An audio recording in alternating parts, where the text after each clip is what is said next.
Welcome everyone to Literacyhow's webinar, Phonemic Awareness and Phonics, Knowledge to Practice. And I'm going to show you the next slide. Would like you to welcome to have any questions you might have. If you could put those questions in the chat box, we'll try to address those after the presentation. We are recording this webinar and we will send you the recording subsequently. And we invite you to sign up for upcoming free webinars and details will follow.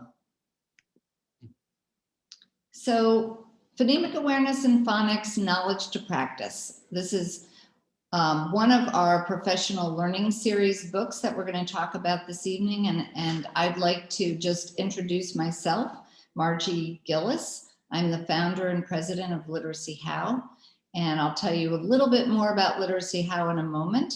But just to explain where this professional learning series came from, the genesis, I've been working with teachers for now 21 years, which I don't even know how 21 years has passed so quickly. And as we provided professional development, and I say the we is really important because I have an amazing team of mentors that provide this embedded support to teachers in their classrooms. Over the many years that we've done this work, we've given teachers a binder and we've said, here's the binder and we'll give you lots of great stuff to fill your binders. And you know, we realized that that wasn't exactly the most efficient way to get materials into teachers' hands. We knew that they would benefit from having it all sort of organized in one place. And so we took our content and we started thinking about what was the important material that they would need in order to teach comprehensive literacy. And I'll show you a reading wheel in a moment. This is just one piece of that. And in the course of thinking about that and putting this on paper, I reached out to a colleague, Nancy Eberhardt, who I've known for many, many years. We have a long history, but she was the perfect partner to do this work with me. She's been my co-author and a wonderful colleague and friend as well. And I'll let her introduce herself, but just wanted to give you a little background about how this all happened. Nancy, take it away. Thank you, Margie. And actually, when Margie came to me, I had been involved for a number of years in several writing projects. One of them, the most comprehensive, was working on the language comprehensive literacy intervention curriculum. So my orientation to what Margie was brought to me as this idea to work on the Literacyhow material was to make it really practical and as much like a handbook as possible, something that was less textbook, but had some of the gravitas of the information we needed, but to make it really handy for a teacher to use. So I think this project, as Margie said, we turned out to be a great partnership with a lot of experience from different directions coming together to try to turn this science of reading into something that was really accessible, particularly with an eye to beginning readers, which was also a real treat for me, having just dealt with the consequence of not intervening early. So it's my pleasure to be here with Margie this evening to launch this series. Thank you, Nancy. So without further ado, a little bit of background about Literacyhow. We believe that literacy is the key to opportunity. And so children are at the heart of all that we do because we believe that it's a civil right. Children must be able to read in order to succeed. And there's a lot of research that tells us how children learn to read and how we can teach them. And we know that 95% when they're given that explicit instruction and a knowledgeable teacher, they can learn to read. And teachers are really the key to that success story. So our focus is on building teachers' knowledge not necessarily handing them a script or a program, because there is no perfect program, but rather to build their knowledge about the structure of language so that they can, do the best job to teach their students. Tonight, we're going to talk about phonemic awareness and phonics, and we put them together in one handbook or book because they really are so closely related. They are the keys to breaking the code.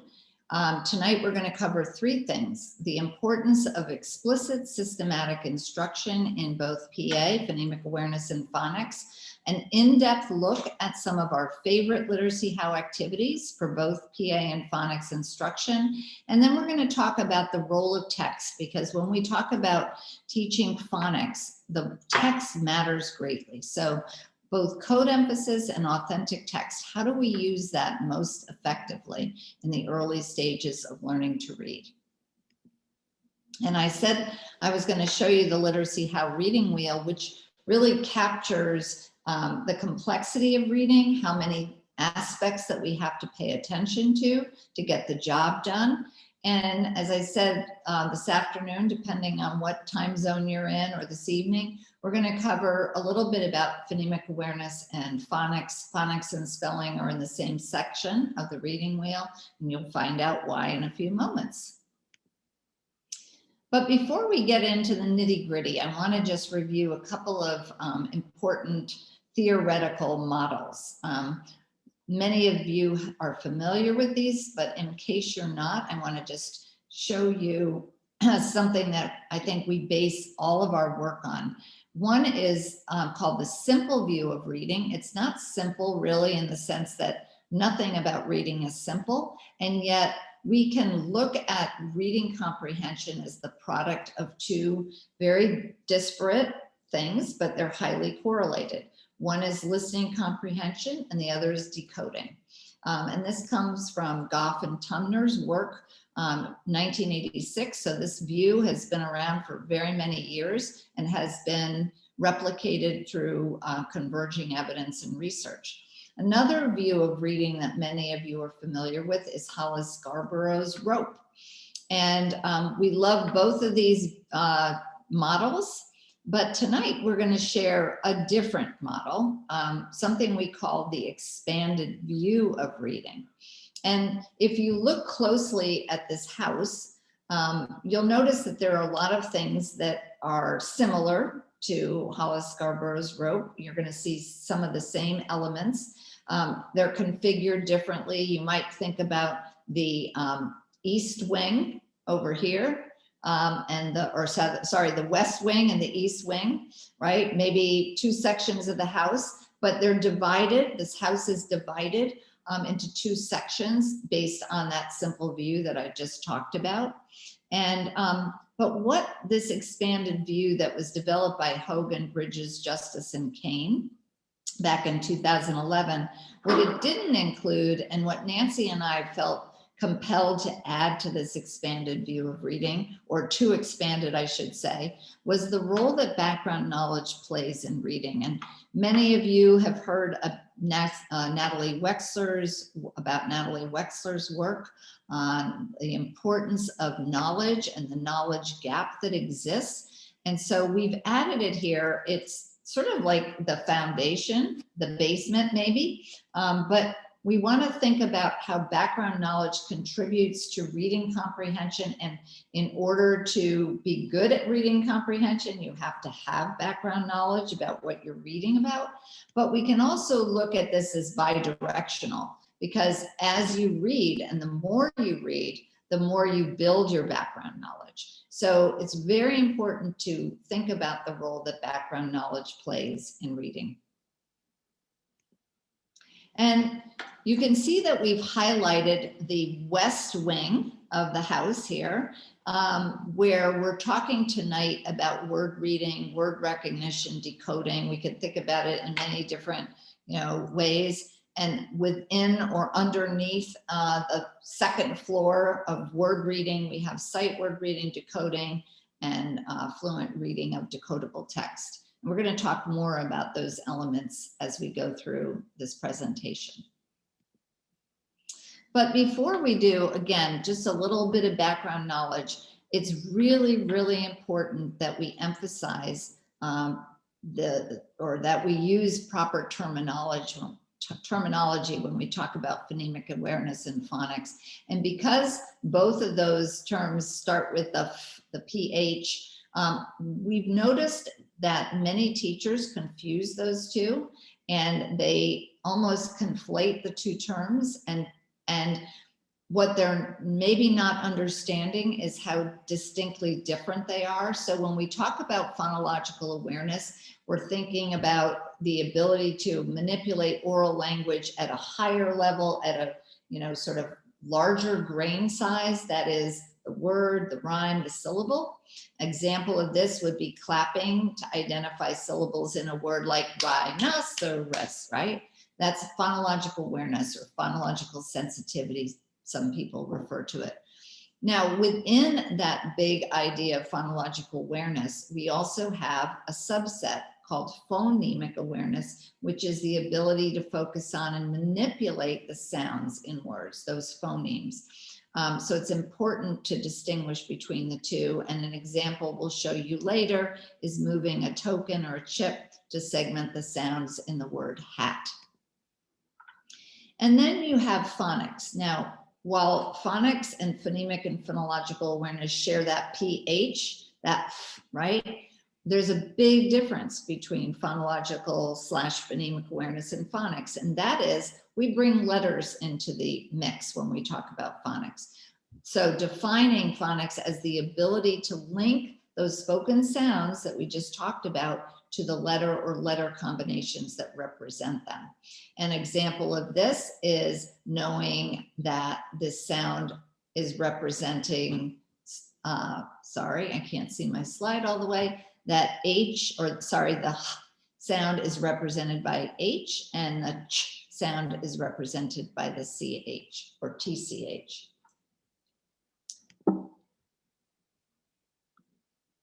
And so one of the things that we've tried to include in our books are some visuals. Visuals really help sort of take a big idea and a concept that is somewhat complex and make it more visual. So in this slide, you see the oral language launchpad. Everything that we do with regard to phonological awareness is based on oral language. We can take the words that we're going to have children work with and hear and manipulate right out of the text that we're reading to them.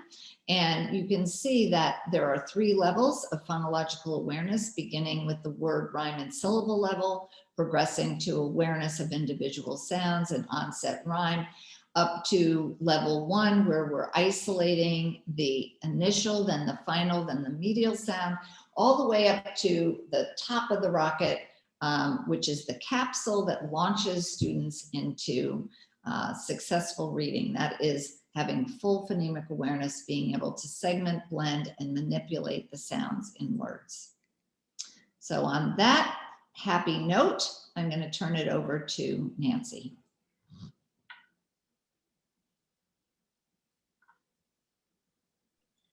Nancy, Thank you. As Margie just said, in the PH terms, that phonics is that ability to associate a symbol with the sounds that they've learned, students have learned through phonemic awareness. And that leads us to a need for a scope and sequence. And so what do we mean by a scope and sequence as it pertains to phonics? Well, let's focus on scope. First of all, the scope pertains to all the ways that we can represent the sounds with letters. Sometimes that's individual letters. And as we look down the scope and sequence that's showing, you see the floss rule. Sometimes we represent the sound with 2 letters of the same type. Sometimes we combine consonants to create a digraph. In other words, there are many more ways to represent sounds than just the 26 letters of the alphabet individually. Let's also talk about what is the sequence of a scope and sequence. And in the case of phonics, this is the order in which we're going to teach the sounds. And what you see on this sample scope and sequence is something that is representative of an order in terms of the frequency in which we see them in print. So we start with consonants because they're make up most of our words except the word I or A.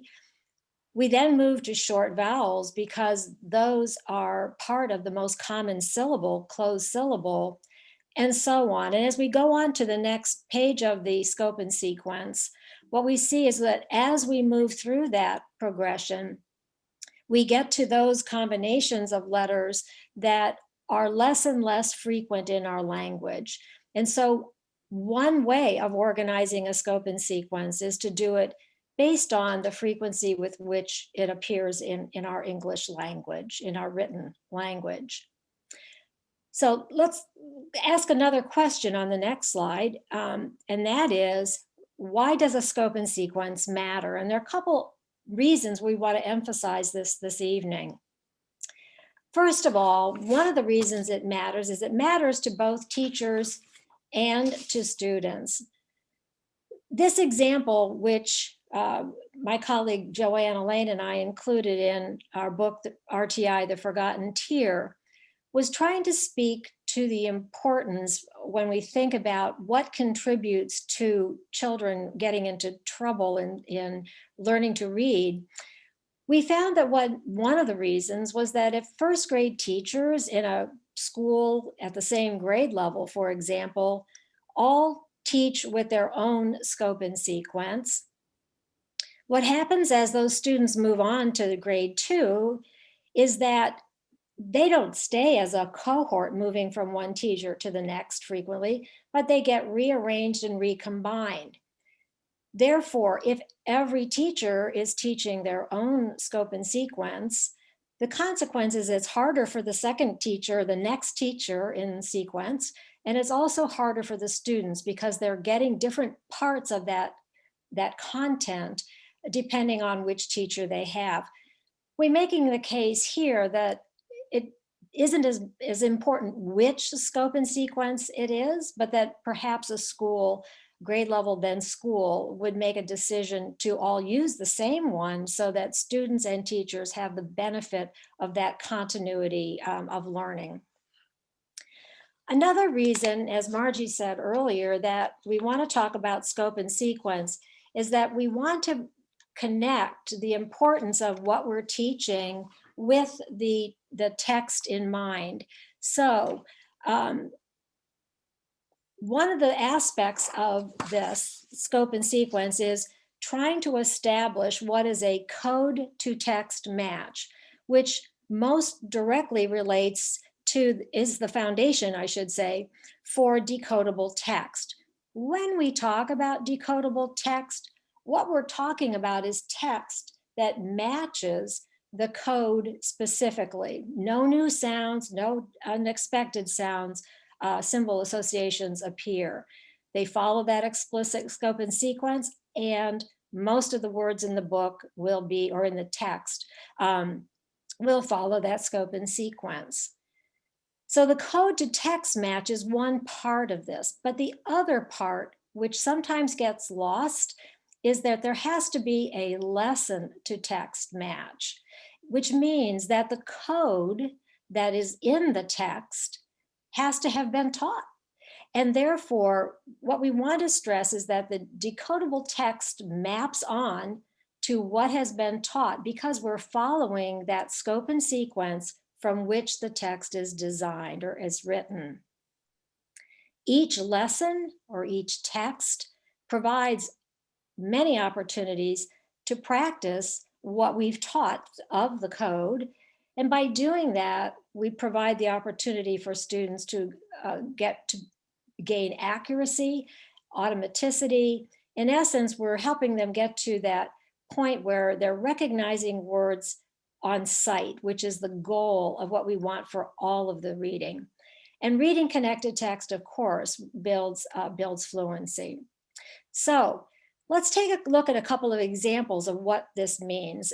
Here is an example, and Margie and I had the really good fortune kind of in tandem with us developing the Literacyhow professional learning series books, to be watching Jill Lauren developing the decodable text in whole phonics. So we had permission from Jill to use some examples as part of our book and our presentation.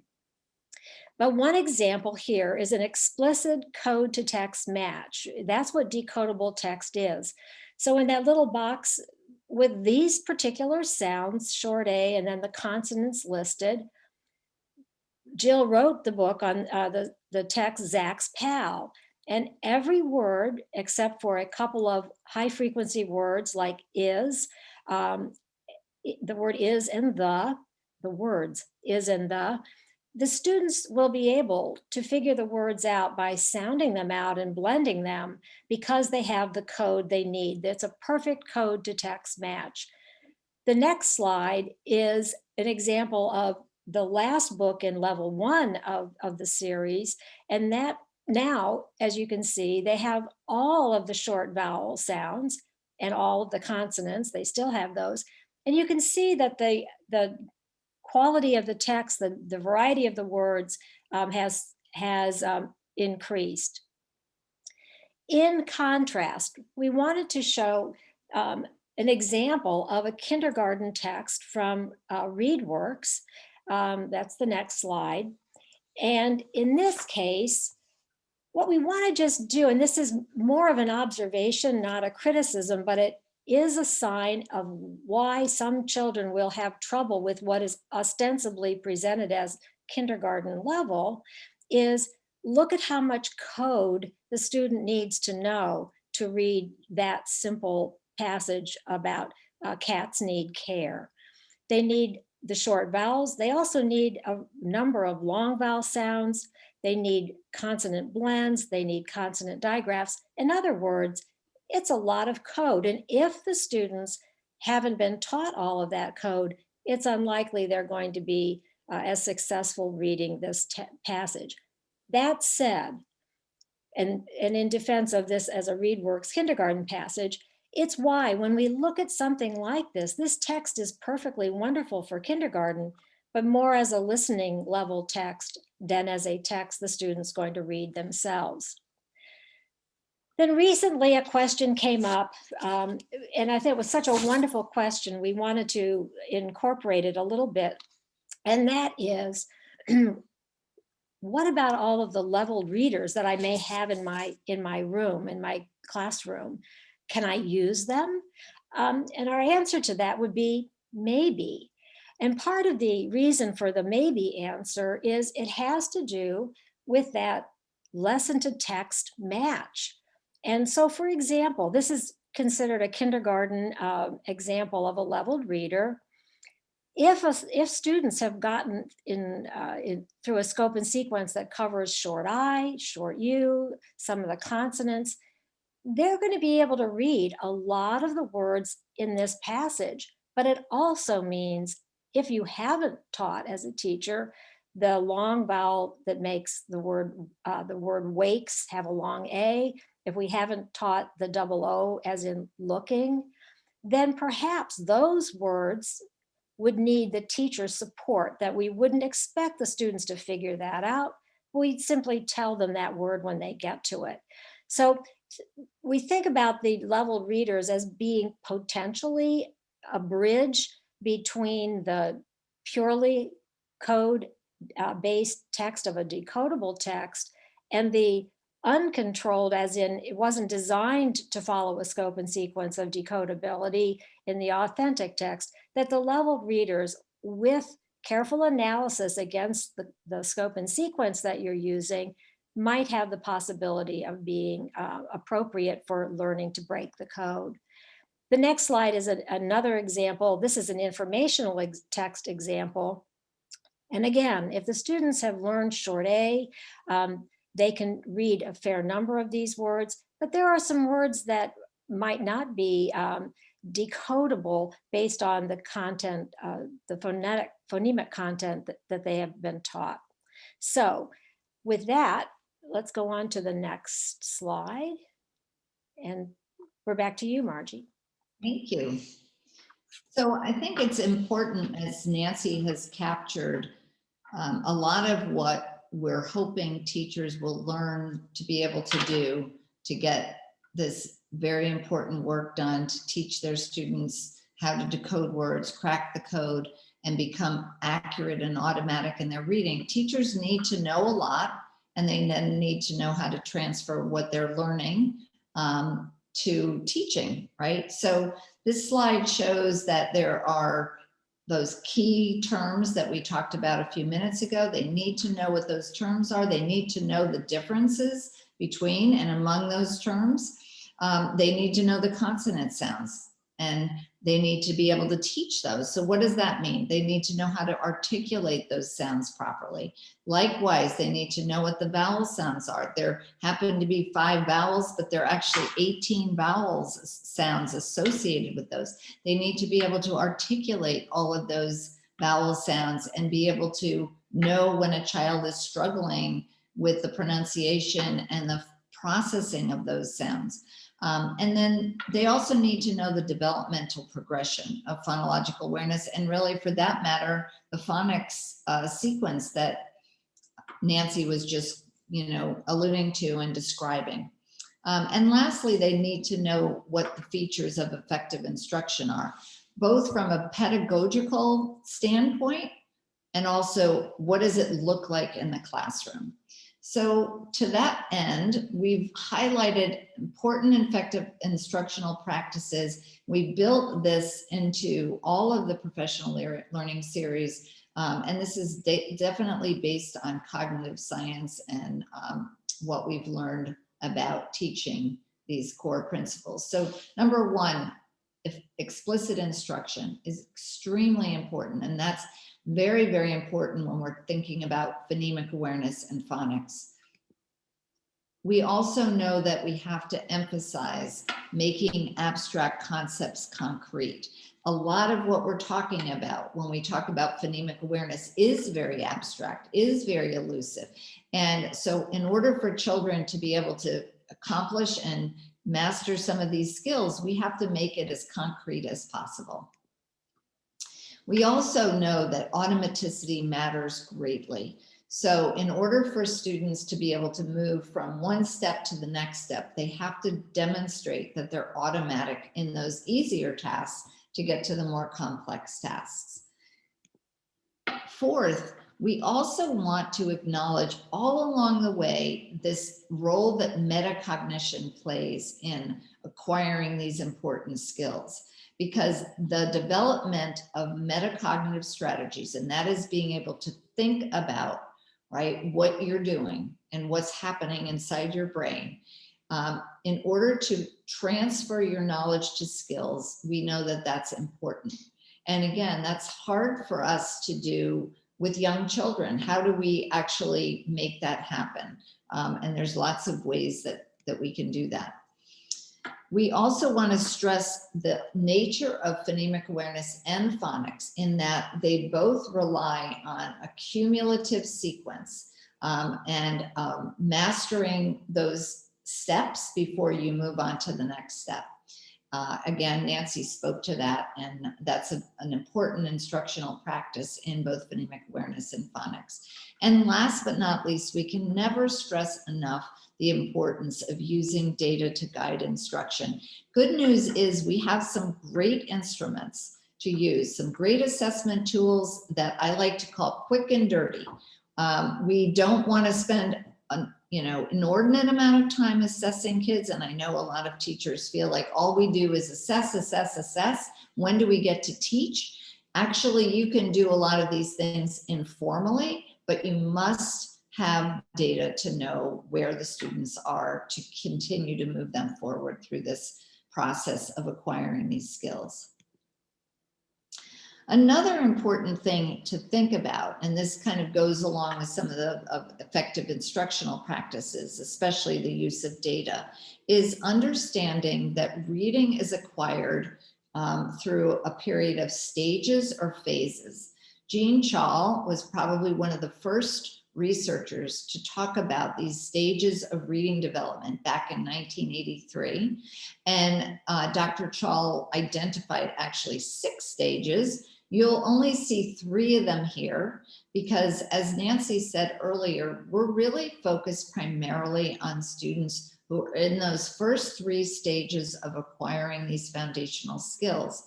So this is a very predictable continuum.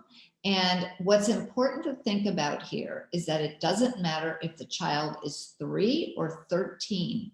We have to teach them at the stage where they actually are performing, right? And that's where the data comes in. So stage 0, according to Jean Chall's stages of reading development, is what we call a pre-reading stage. Children are actually not reading at this point. They're pseudo-reading. And what do we mean by that? Linnea Airy calls it a logographic stage. They're actually looking at pictures and they're using pictures. They might see the golden arches with the M and they say, "Mommy, I want to get French fries at McDonald's." They're not actually reading the word McDonald's, but they recognize that logo, right? The M stands for McDonald's. And this is a great time to teach children the letters of the alphabet, the sound symbol correspondences, how print works.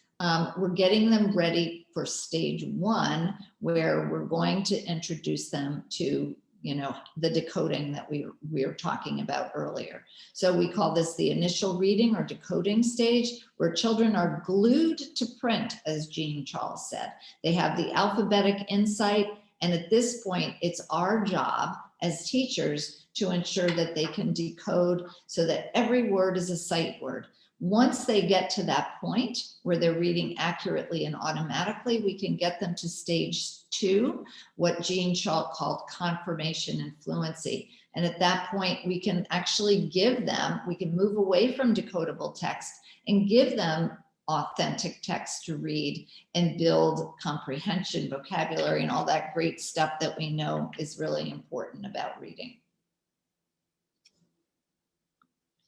And so this next slide sort of shows how we've organized our books, right, by stage.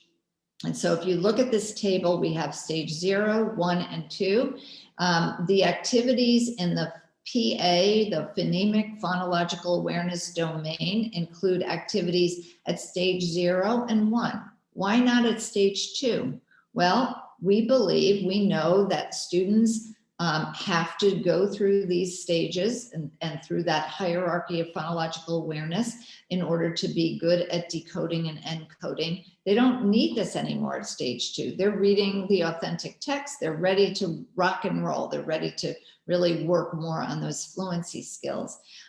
So you see that here. You also can see that we have 4 different categories of phonological awareness activities that include isolation, onset rhyme awareness, segmentation and blending, again, sort of corresponding to what you saw on the rocket ship earlier. And in a little while, we're going to talk about 2 of these activities, going on a trip and say it and move it. Actually, not a little while, now. So if you look at this, again, look at this table, you can see going on a trip is a stage 0 activity. Children we're building their sensitivity to phonological segments, in this case, segmenting words into syllables. And this is a fun game. You can actually bring in little suitcases into the classroom. And Nancy's going to give you an adaptation of this activity in a little while. But in this case, the children are actually going on a trip. I don't know what trips they're going on right now, but in their mind, they're going on a trip. And they're going to take different things along and put them in their suitcase.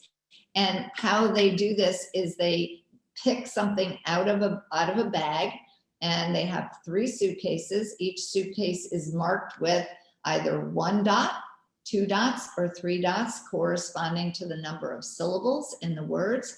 And when they pick out the book, they're going to clap. How many claps in the word book? 1. So they're going to put the book in the suitcase that has 1 dot. Then they're going to pull out the hairbrush. Let's clap hairbrush, hairbrush. Great, how many claps? 2. So we're going to put the hairbrush in the suitcase that has the 2 dots on it. And then we have, can't forget our pajamas. Got to take our pajamas on our trip. Let's clap pajamas, pajamas. And the child puts the pajamas, and I love doing this with actual objects, but you can certainly use pictures of objects as well. And they put the pajamas in the suitcase with the 3 dots. Again, they're paying attention to the sound structure of words, that words can be broken down into syllables. And then we want to move children as quickly as possible from that phonological awareness level to the phonemic awareness level. That is to be able to take a word apart sound by sound. And in this case, we might have the word book, right? We used it in our going on a trip activity. We could certainly use it for say it and move it. Let's all say the word book. Everybody say it with me. Book. Now let's say it and move it. B, whoops. B, k. Say it fast. Book. That slide doesn't want to cooperate fully, but you get the idea. Remember, I was saying we have to take an abstract concept and make it visual and concrete. Say it and move it is a great way to do it. Another great way to do it is with our bodies. So if you look carefully at Maeve's mouth as she's segmenting this word, what sound do you think she's saying when she has her hands on her head? Good, I hope everybody said, okay? And what sound did she say when she had her hands on her waist where we put our vowel sounds? And I hope everyone said, eh. And what sound did she put on her toes, right? When she was segmenting this word? Shh. So if you put those 3 sounds together, eh, sh, what word do you get? Fish. Good. Now, in one of the texts that you saw a little while ago, in one of Jill Lauren's whole phonics book, we had the word fix. Fix is a tricky one because the letter X actually has 2 sounds. If we were going to say it and move it with our bodies, I'm going to stand up. It's going to be hard for me to do this, but we're going to put the f on our head. We're going to put the I on our waist. The vowel sound always goes on our waist. I needed to fix my broken shoe. Fix. And the sound for the x is actually k. So I'm going to have to put the k sound on my knees, the s on my toes. K, s. Fix has 4 sounds. Fix. All right, so body say it and move it is just a little more fun, a little more engaging. We know that our students need to get up and move around. So this is another way to segment the phonemes in a word. And on that note, I'm going to turn it back over to Nancy. Thank you, Margie. And the page you're now seeing, or the screen you're now seeing, is the page that we have of the activities laid out by stage for phonics. And as you might imagine, what we're doing here is moving from the focus on phonemes to the focus on how we represent those phonemes in print, namely what graphemes do we use. So you'll see on this page, we move from concepts of print, which is making the students aware of words on the page and how it moves on tracks on a page in a book, without necessarily being able to read, to the next category, phoneme grapheme acquisition, where we take the activity that Margie just illustrated with move it and say it and move it, and now start saying it and then writing the grapheme to represent it. We're going to look at that activity in just a moment. We also spend time working on encoding. We want to be sure that students are learning to both encode the words and then build them and blend them to actually read the word. So we're going in both directions. On the next screen, what we see are the remaining activities for phonics, where we go to the next larger unit of words beyond the phonemes to do syllable types, because that's the next bigger chunk that we can teach the students. So we work on the different syllable types, how we can inspect a cluster of letters to determine what the type of syllable is and what that has to do with how we say it. And we do a variety of activities on that. Then there are those words in our language that have something about them that isn't phonetically predictable or phonetically regular. We call them rule breakers, that there's something about the way that the word is composed that doesn't follow the sound to spelling correspondences that we expect. Other programs, some of you may be familiar with Heart Word Magic, they use the heart to designate what we're calling the rule breaker. The point being, those words need some special attention in order for the children to learn what's different about them. A large part of these phonetically irregular words are regular. What we have to do is help the students figure out what part isn't, and that's the nature of the activities we have to use instructionally. And then, as Margie said earlier, as one of the key instructional approaches, we have to do whatever we're doing to the point of automaticity, that is making these activities or these skills fluent. So we have a variety of activities that deal with that. But building upon the activities that Margie showed you for phonemic awareness, let's look at the activity coming up next, which is sound letter maps. And basically in sound letter maps, every place we just had a tile or a dot that Margie was pulling down, we are now putting in the grid a letter per square representing one phoneme. And in the word map, we have a one-to-one correspondence. We have and we put one letter in the first box. We have a, we put another letter in the second, and p in the third. Then with the word chat, we see that the first sound ch is represented by two letters. So we put the two letters into that first box representing ch.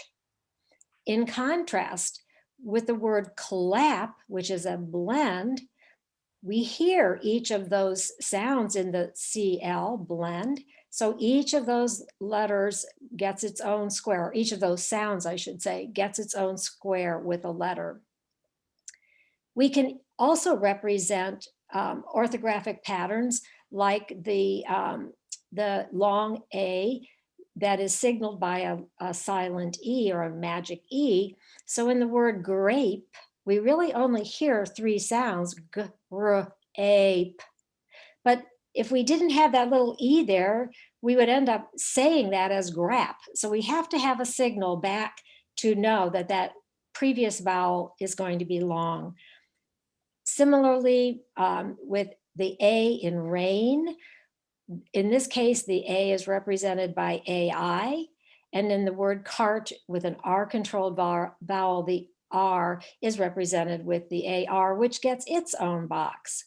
Now, we can also do this activity, and Margie, on this one, let's do it one click at a time so I can have everybody think this through with me here.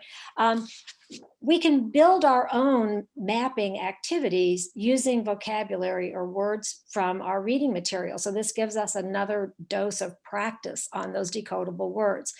So let's start by writing the word mat. And we would write the letters one sound per box, representing one sound per box. Now I want you to change mat to sat. And Margie has to slow down so you have time to think. She's driving this PowerPoint bus, so I have to just cue there. So what you had to do to write that next word was to think mat. I'm changing it to sat. What changed and how am I going to change that letter? The next one would be changing sat to cat. Think what changed And there, the s change to k. Let's change cat to cap. What changed? Where did it change? The T changed, the T changed to P, so we went from T to P. Change cap to to map, and which sound, what position? The K changed to so I changed that first sound to a new letter, and then I represented it with a new letter, and then change map to tap, thinking what position changed, and then writing the letter that represents that sound.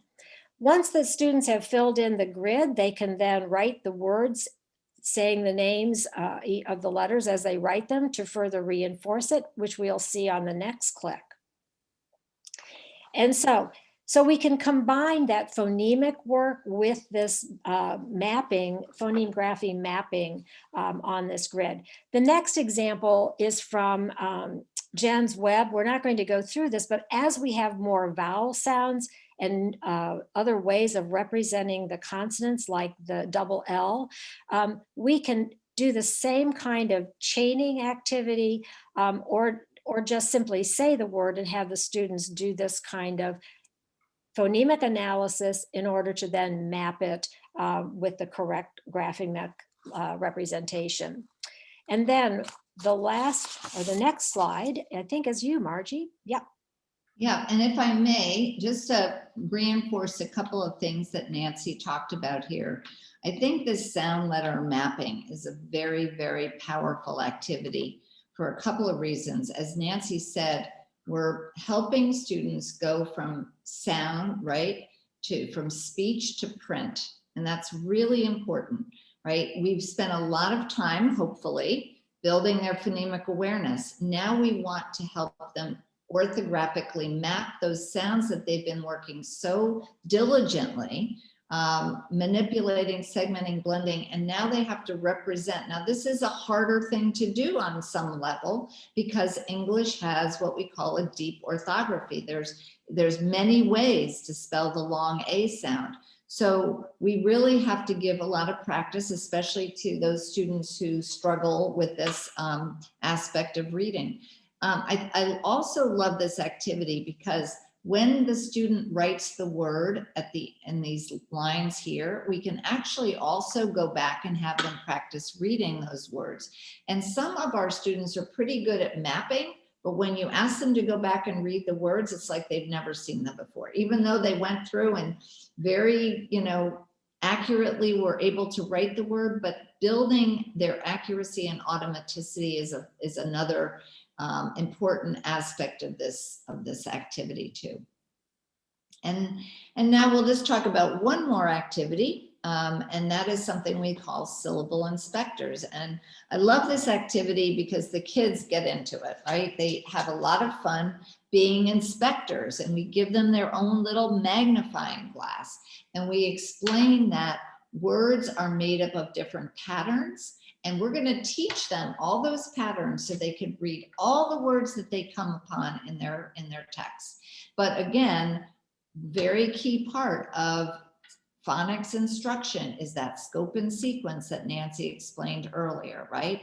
And so we're starting with a simple pattern, the closed pattern that is very regular, and then we build to the other patterns. So just to give you an example of what this might look like, we're teaching the students, we're telling them that they have to inspect the words that they see, they have to look for certain things, in order to be a closed syllable, there are 3 conditions, right? 3 criteria, and they're going to be scientists, right? They're going to look for a word that has 1 vowel, just 1, and that vowel is going to be followed by 1, sometimes more, but at least 1 consonant. But here's the 3rd criteria. The 3rd condition is that the vowel that is followed by that consonant has to have the short sound. So they learn apple, echo, itchy, octopus, and up. Those are the 5 vowel sounds. So Nancy, you Yes. might remember seeing this word. Can you see this word? I can. Good. We had this word, we came across this word in one of the books that we read, and I want you to tell me and inspect this word. Do you see one vowel? Yes, I do. What is it? Eh. Good. It's the right. It's the E and it has the S sound. Do you see what's the second criteria that you have to look for? There has to be a consonant after the vowel. Good. And do you see a consonant after the vowel? I do. It's the letter B. Excellent. And then what's the third thing that we have to inspect for? That the vowel's short. Exactly. And you told me, you're so smart, Nancy. You told me already that E says eh. So is this a closed syllable? Yes, it is. Yes, it is. Excellent. Now we're gonna try this again. Oh, I want you to read this word, but I want you to inspect it first, okay? You can read it in your head for a second, or you can read it out loud if you know the word. You know it? was. Good job. All right, now let's look at the first thing, the first criteria. What is it? It has one vowel. Does it? Yes, it has an A. Good job. And what's the next criteria? What's the next condition first? That it has a consonant at And the end or after the vowel. does it? Yes, it does. Good. What is it? S. Excellent. What's the third thing we have to be looking for? That the vowel is short. Mm-hmm. So you said this is an A. What's the short sound of A? Ah. Good. And when you told me this word, what was this word again? I thought it was, but it would be was if I were making it. Right, exactly. You're so smart, Nancy. That's exactly right. The A should say and it doesn't. It says and we know that is usually represented by what? Short, a U. A U, exactly. So this, even though it looks like a closed syllable, it's actually a rule breaker, isn't it? So we're going to put this word in our rule breaker pile. So again, just demonstrating this whole idea of inspecting syllables, we want students to be able to really focus in on what those patterns are. And we do that for each syllable pattern. Now, as we're wrapping up, Nancy is going to drive us and take us home with a very important point about all this that we've been talking about for the last hour. Take it away, Nancy. Well, you have to take it away because you have the PowerPoint. But for each of our books, for each of these 4 topics, we wanted to think about literacy not just being for English language arts only, that it isn't just for that subject. So we kind of think about these as threads that fall from each of the books. Whoops. Well, I'm one step ahead here. There are the threads. You want me to back up? Yeah, there we go. The other thing we want to think about is that in a school day, there's more than English language arts. We have those, as now Margie's going to hit that button. We have English language arts, hopefully social studies, math, science, maybe art. There are other subjects during the day. And what we wanted to think about is how we can give another dose of literacy if we think about how each of these literacy strands, phonemic awareness, vocabulary, syntax, and comprehension, intersect or could intersect with each of those subjects each day. So that's where our crossing comes in.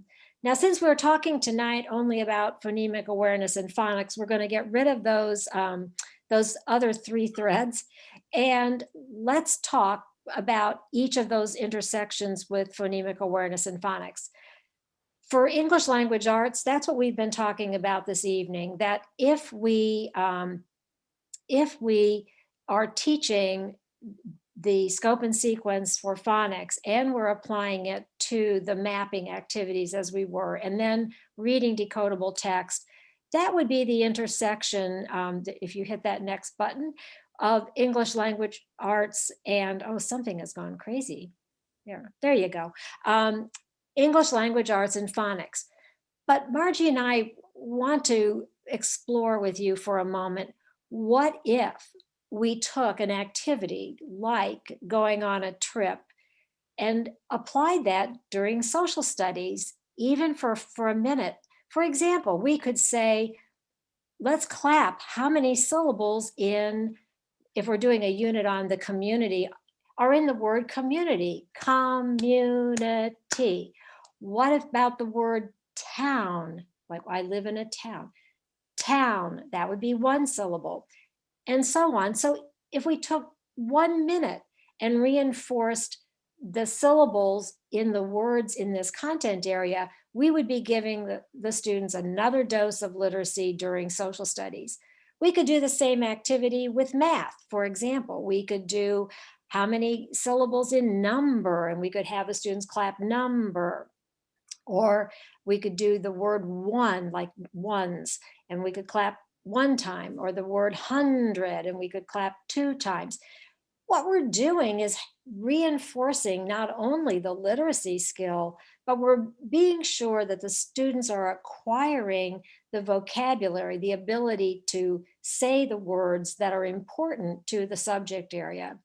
And let's do, in terms of science, let's use the example of some of the words from the cat article we saw, where we talked about a cat is a mammal, and we could do the same thing. How many syllables in the word cat? 1. How many in the word habitat? We could clap 3 times.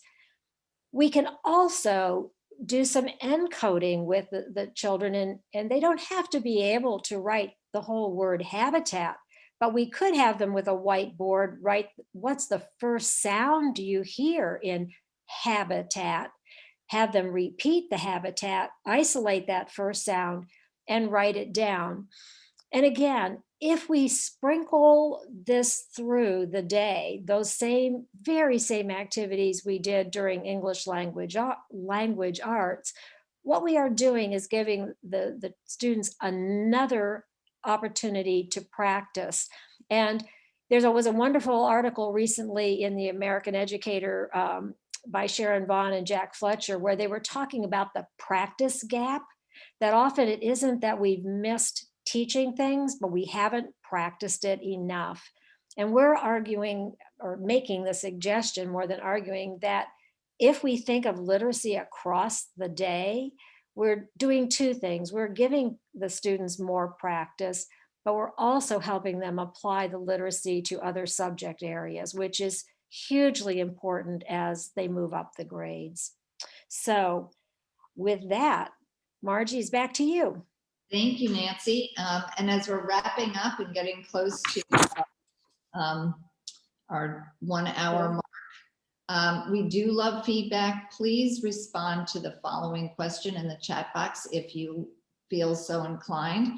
We'd love to have you name something, or maybe more than one something, that you learned this evening that you believe that you can apply in your practice, whether you're a teacher, you're a parent, whatever hat you wear, where you could take an idea that we shared with you and put it into play, because that's how we learn best, to apply what we're learning.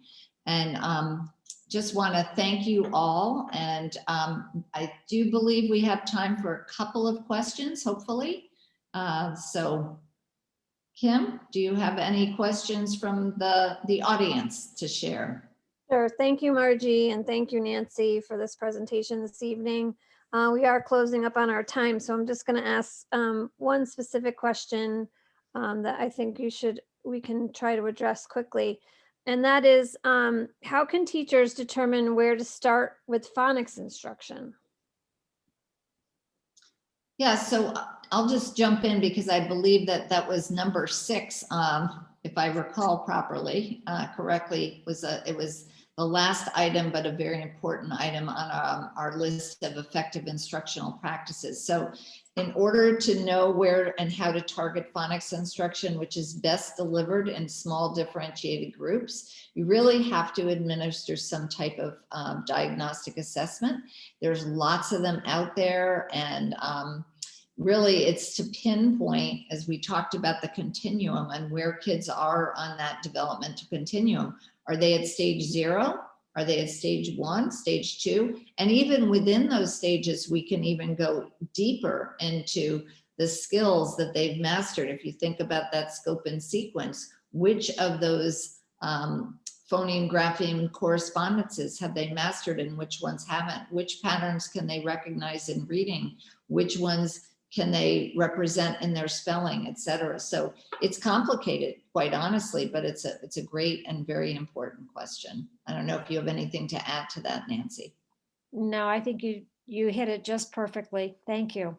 You're welcome, and thank you. And thank you, Kim Herard, who is with us this evening, and Kristen Eilert, who is also helping behind the scenes.